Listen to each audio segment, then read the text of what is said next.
And we are back here live with you on Chambers Academy Sports Live, YouTube, with our defensive player of the game, number 14, junior Hunter Burdett. Hunter, congratulations on being our defensive player of the game.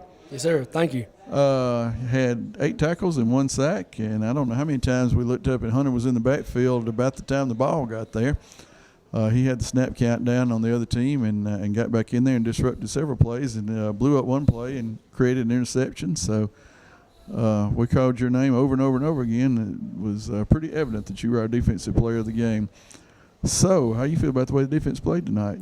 I feel like they played pretty good. I mean, they had a different offensive front, and we just had to come out here and practice this week and change up a few things, but I feel like we executed.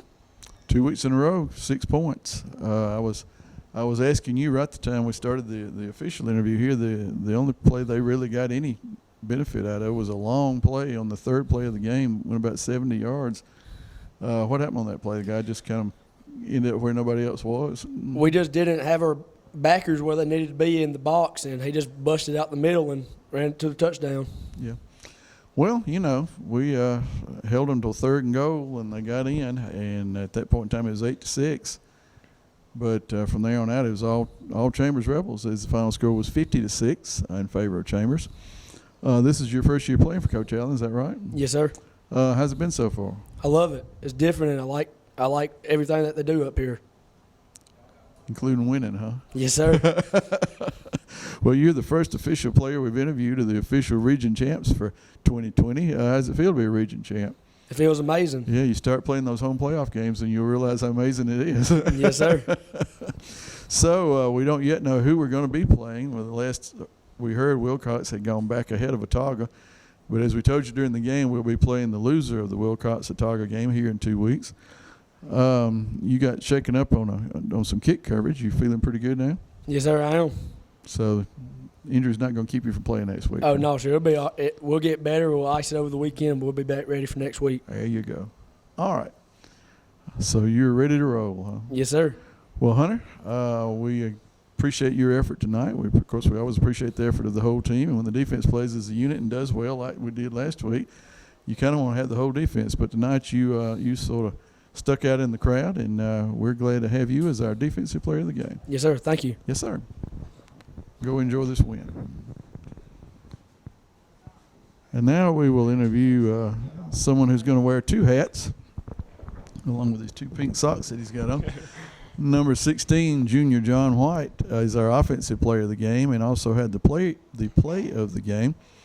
Offensive player of the game because of the extraordinary kickoff return you had on the opening play of the game to get the Rebels out in the lead.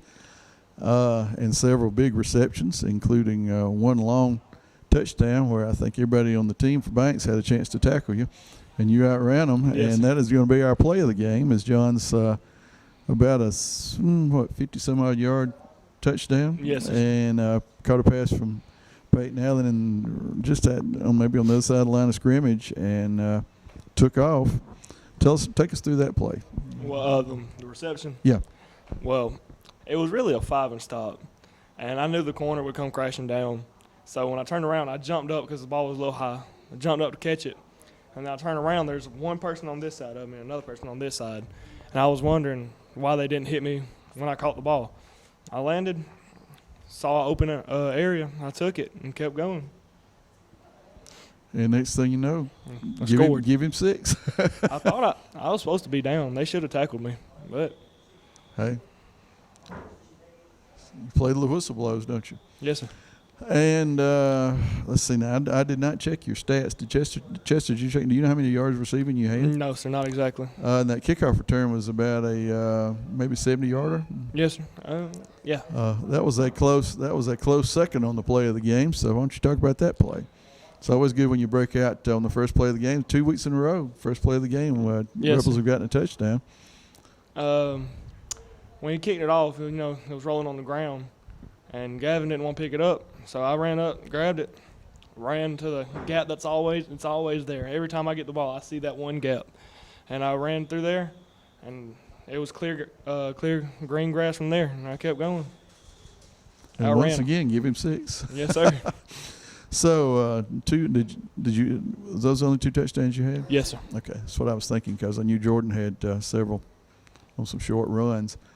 But great night, 50 points. Anytime you put up 50 points is extremely high chance you're going to win the ball game. Yes, sir. Chester has come in from checking stats, but couldn't find the stat man. Well, we know you had 2 touchdowns, and Yes. that's why you're our offensive player of the game. We had that long kickoff return, long touchdown. As I asked Hunter, of course, I've asked you this before because you've been player of the game before, or player of the game, one or the other. Yes, sir. Your first year here as well. Yes, sir. How do you like playing for Coach Allen? I love it, and like Hunter said, everything he does is different. The atmosphere is better, and the winning part. Now, you wonder at home, when I ask these kids if they like playing for Coach Allen, are they going to say no?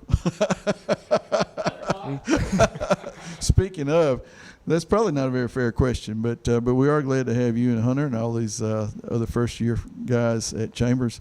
You've made a big difference this year. Yes, sir. Already did something last year's team didn't do. You finished undefeated at home. That's a big thing. You win Yes, all your sir. home games, and you're going to be in the playoff mix usually. So congratulations on being our offensive player of the game and having the play of the game for Thank your you. long 50-some-odd yard touchdown reception. Thank you. And we'll let you step aside and talk to the head man. Well, Coach, it's been a good night all the way around. Stayed in that 3-way tie, which is what we had to have, and thanks to Macon East and their defeat of Springwood, we are the region champs. So Yep. one more road trip in the regular season, and then we won't be making any trips unless until we get to Troy. So that's a good thing. Yeah, it worked out just like we planned it, Calvin. Just like you drew it up back in August, huh? Yeah. Well, hey, why not? with the loss to Edgewood, we kind of put ourselves in a hole. But all we could do was what we could control, and that was to win. And of course, we've won the next 2 region games, both in deciding fashion, convincing fashion, and kind of had to have a little help to make sure we were the one, and it all worked out. So I'm real excited about our football team. I thought we played well tonight. We really put the ball in the air a lot more tonight than we did last week. Probably we're more of a 50-50 mix, when we're playing our best football. But we want to make sure we felt like we could throw the ball tonight, and we have to keep working on throwing the football if we're going to get as good as we can be at it from a protection standpoint, from a route standpoint, throwing and catching. And I think that's what it's going to take for us to have a chance to win a state championship. We got to be able to run it and throw it effectively. Absolutely. But tonight, a lot of different receivers. A lot of receivers caught passes tonight Yep. that haven't had many touches this year. Josh Holliday had a touchdown, and maybe he's had 1 or 2 others. Jake Higgins Higgins had a touchdown. I'm not sure he's had another, at least not another receiving touchdown. Right. Yeah. JoJo had a great long pass reception. Yeah, I was very proud of him. Got run out of bounds right before he scored. So just spread it all around. Yeah. It was you score 50 points. It's kind of tough for us as the talking heads to come up with an offensive player of the game. But your offense is clicking along. 47 points last week. 50 this week. Even in loss, you had 36, which I guess probably is the lowest output of the year. It's 36, isn't it? Yeah, I think you're right. Well, we were in the 30s against Abbeville, maybe 38-0, 36 Yeah, I think you're right. It was 38. So, but scoring points hadn't been a problem for us this year. There's been times where I think consistency in drives has been an issue somewhat. Kind of got out of the rhythm a little bit, maybe a time or two. That first drive in the second half, was not the very wheels pretty. came completely off. Yeah. So, well, but those are going to happen. That's right. And we came out and wanted to throw the football some more. We probably should have been running the football based on. Sometimes you try to put a square peg in a round hole, and you just got to play what they give you. But when you're ahead by that much, it's easy just to say, "Hey, we're going to work on this." Yeah. It's going to be interesting. We played 2 teams this year for the first time. This is our 50th season, and we played 2 first-year teams in Valiant Cross and Banks. Yep. When we travel to play them next year at their place. It's going to be interesting to see what type of improvements they made between year one and year two. Yeah, I think they both will be much improved if they keep their players in retention. And, it's possible they could pick up some players, but they got some athletic kids. And so I think it's, I think they both have good coaches at their programs. And I think they're definitely looking at better days ahead. So, was glad to get them both at home. But you're right, next year we'll face them on the road, but we'll talk about that next year. Absolutely. Well, instead of talking about next year, let's talk about next week. Yep. We got to go down to Crenshaw. First time we've seen them since 2018 down in Troy when Yep. we took home a state championship. Last we checked, they were 10 points ahead of Edgewood, Yeah. 27-17. So they've obviously got some good defense and apparently pretty good offense too. Oddly enough, we've not played very many of the same teams. I think we both played Pike. They lost to Pike. We beat Pike, and now we both played Edgewood, and it looks like it may be Reverse and flip-flop. forward. Yeah, Yep. yeah.